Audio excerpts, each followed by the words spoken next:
It is Tuesday, August 4. Welcome to CGN News. There have been confirmed cases of coronavirus at the St. Jude's Home for Girls in Trinidad. This according to information from the Office of the Prime Minister's Gender and Child Affairs Division. The unit, however, is giving assurances that health and safety protocols, including sanitization, have been rigorously implemented at the home. The Children's Authority is also working closely with the division to ensure a proper handling of the situation at St. Jude's. An official statement from the Prime Minister's office informed parents, guardians and caregivers of the residents of the situation and the protocols in place.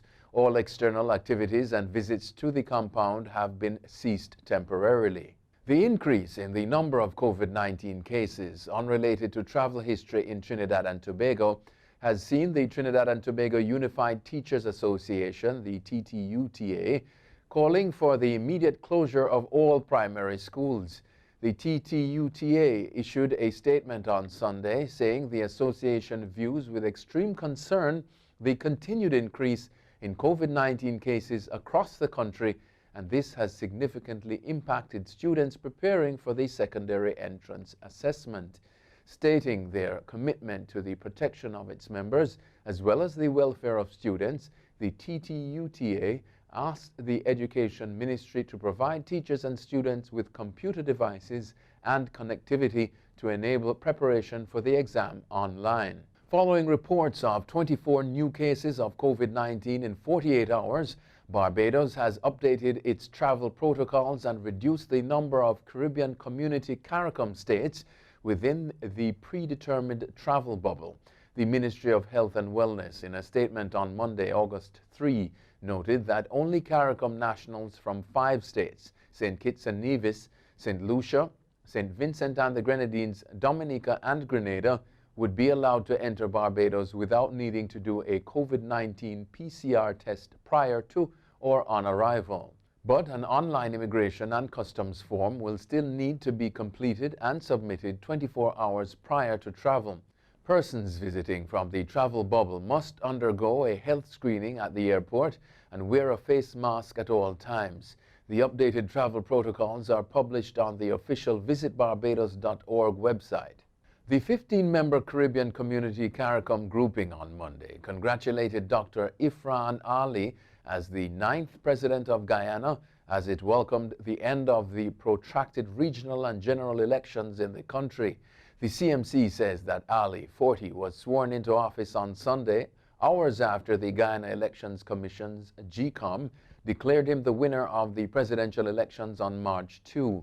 GCOM also named the main opposition People's Progressive Party, Civic, the PPP-C, as the victors in the poll. In its statement, Caricom said that it welcomed the conclusion of the process with the declaration of the final results. Jamaicans filing for their relatives and students applying for work authorization will face increased fees as the Trump administration increases fees on businesses, new citizens and international students. The new fee rule from U.S. Citizenship and Immigration Services, the USCIS, is the latest Trump administration action to restrict immigration to the United States. The Department of Homeland Security, of which USCIS is a part, released to the public the new fees that were proposed last November. USCIS, in a release on its website, said the agency is required to examine incoming and outgoing expenditures and make adjustments based on that analysis. Joseph Edlow, USCIS Deputy Director for Policy, said that the overdue adjustments in fees are necessary to efficiently and fairly administer the nation's lawful immigration system and protect Americans.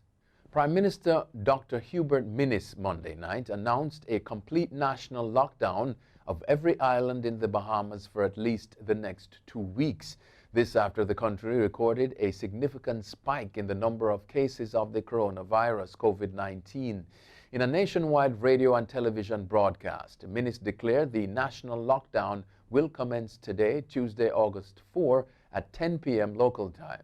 The CMC reports Minnis as saying the extension, relaxation or cessation of the national lockdown will in part be determined by the cooperation of Bahamians and residents alike. The Prime Minister, who is also a medical practitioner, said the longer Bahamians take collectively to bring this second wave under control, the longer it will take to resume a sense of normalcy. Hurricane Isaias has blasted into North Carolina, crossing the coast 40 miles southwest of Wilmington. The National Hurricane Center, NHC, posted a statement on social media saying that Isaias made landfall at 11:10 Eastern Daylight Time with maximum sustained winds of 85 miles per hour.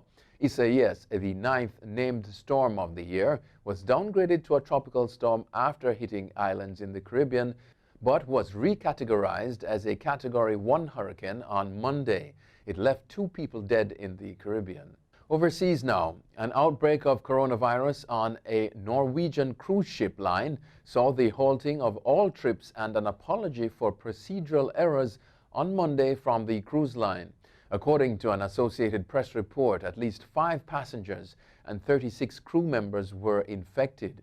There is also the fear from health authorities that the cruise ship line could have infected dozens of towns along the western coast of Norway. The 41 people on the MS Roald Amundsen who tested positive have been admitted to the University Hospital of North Norway, north of the Arctic Circle, where the ship currently is docked. Spain's former monarch, King Juan Carlos I, has announced he is leaving Spain to live in another country amidst a financial scandal.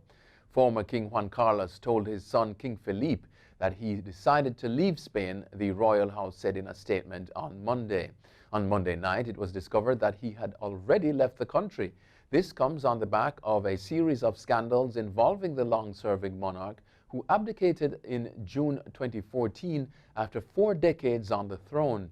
His reputation has nosedived since his abdication, with continuing rumors about lovers, corruption, and Swiss bank accounts. Spanish authorities are currently investigating whether he received a secret commission for helping to win a £5.5 billion Saudi rail deal after a former mistress made the allegations privately. 12-year-old Christophe Malheur from Martinique is planning to swim from St. Lucia to Fort-de-France. The youngster has stated his intention to undertake the 24-mile journey in October, this according to reports out of the French-speaking island. With less than 3 months before the planned swim, the youngster, who has been described as a prodigy, is busy preparing for the grueling event.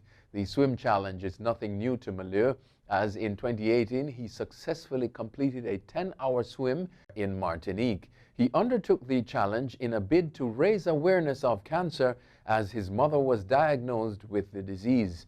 That's it for CGN News. I'm Scott Wilson. Thanks for watching.